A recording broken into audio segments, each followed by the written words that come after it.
안녕하세요, 복마전입니다. 오늘은 강호풍 작가의 패왕의 별 시리즈 중 일부를 리뷰합니다. 패왕의 별 3부작은 카카오 페이지, 네이버, 조아라에서 2014년부터 약 4년 동안 연재됐는데요. 표국의 말단 쟁자수인 천류영이 정파와 마교의 싸움에 끼어들면서 벌어지는 사건을 다룹니다. 일부에서는 사천 무림맹 분탈을 중심으로 한 싸움을 다룹니다.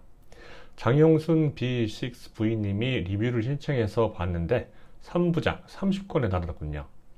현재 2부를 읽는 중인데 분량이 너무 많고 읽다가 지쳐서 우선 1부부터 살펴보기로 했습니다.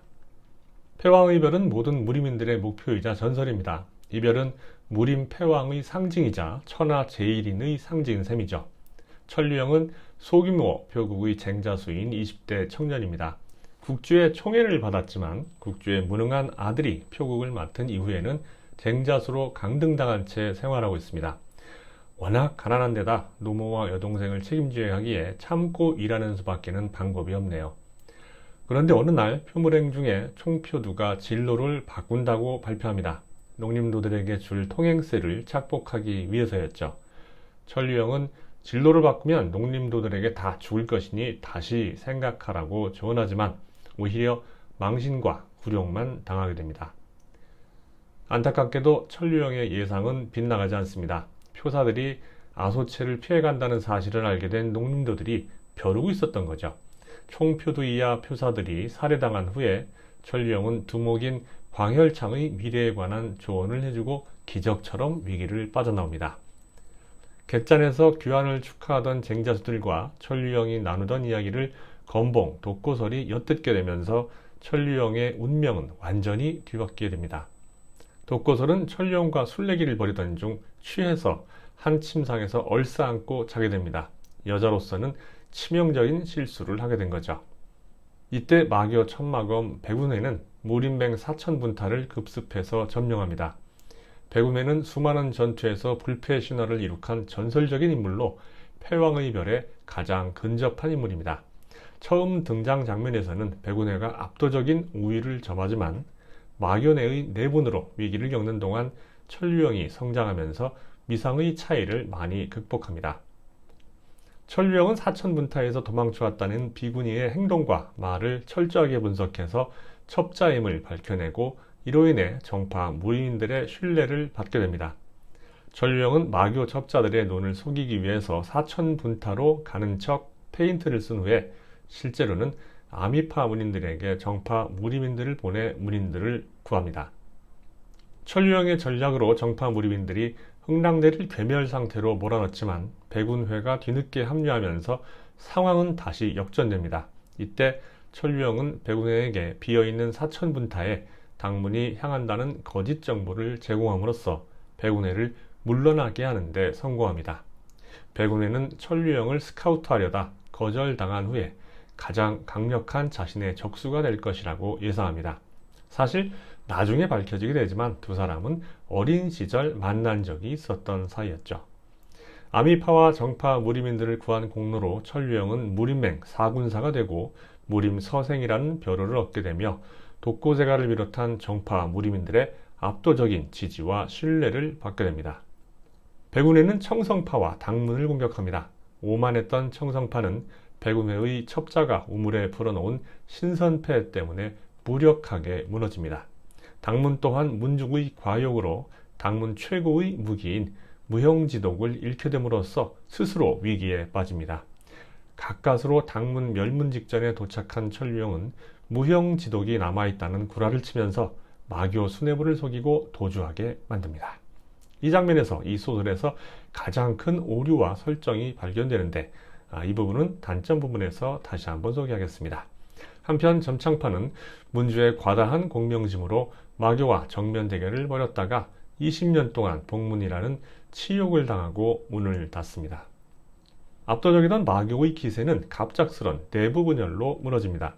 능력은 없는데 교주의 아들이라는 이유로 아나무인이던 뇌약천이 갑자기 백운회를 암습한 겁니다. 백운회는 중상을 입고 배교 세력에게 잡혀 특급 강시로 재련에 들어가지만 화선부 한사녀의 도움으로 기적적으로 탈출에 성공합니다. 마교와 정파 이강구도의 무림에 새로운 세력이 나타납니다. 사파의 5기둥들이 만든 사오주가 그 주인공으로 무상인 손거문은 패왕의 별을 꿈꾸지만 머리가 별로인지라 사매이자 문상인 야월화의 전략을 번번이 무시하다가 곤욕을 치르면서 호구 노릇만 하게 되죠.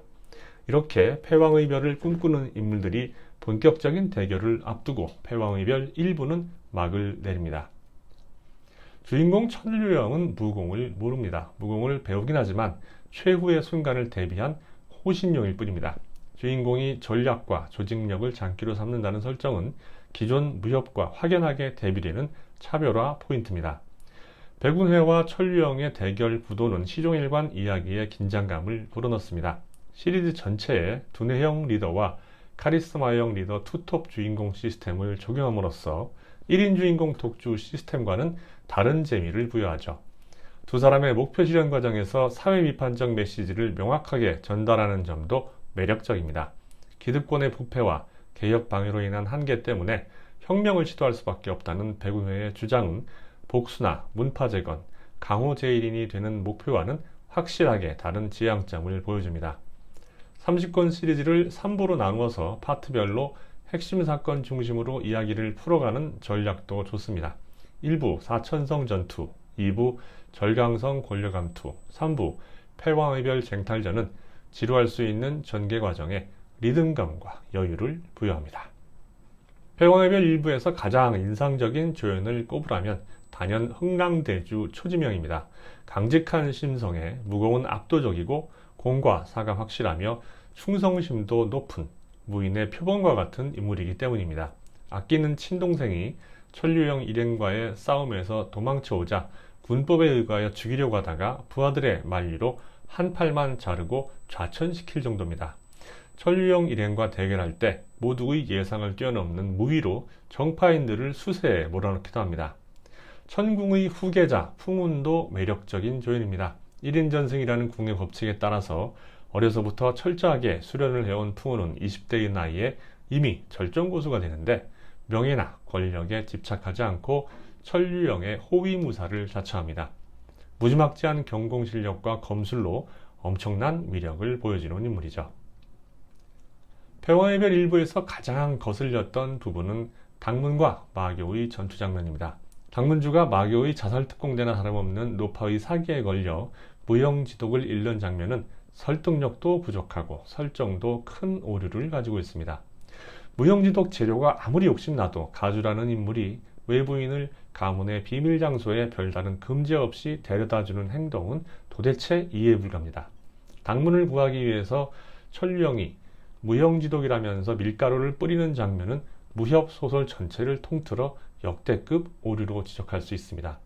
제가 지금까지 읽은 수천 권의 무협 중에서 당문의 무형지독을 백색 가루라고 설정한 작품은 단 한 권도 없었거든요. 무형지독이 무림 최고의 독이 된 이유를 생각하면 답이 나옵니다. 무형지독은 무색, 무취, 무미라 독을 언제 풀었는지 알 수 없어서 중독 여부를 모르기에 무서운 것이거든요. 그런데 무형지독이 백색 가루고 뿌린 후 15분에서 30분 정도 지나야 보이지 않게 된다고 합니다. 아니 독이 하얗게 날리는 게 뻔히 보이는데 상대방은 가만히 있습니까? 오감으로 알아차릴 수 있는 독은 위협이 되지 않습니다. 도대체 왜 이런 어처구니 없는 설정을 했는지 모르겠네요. 마교 수뇌부가 천류영의 구라만 믿고 도망치는 장면도 어이가 없습니다. 무형지독은 만들기 힘들기에 극히 소량만 존재하거든요.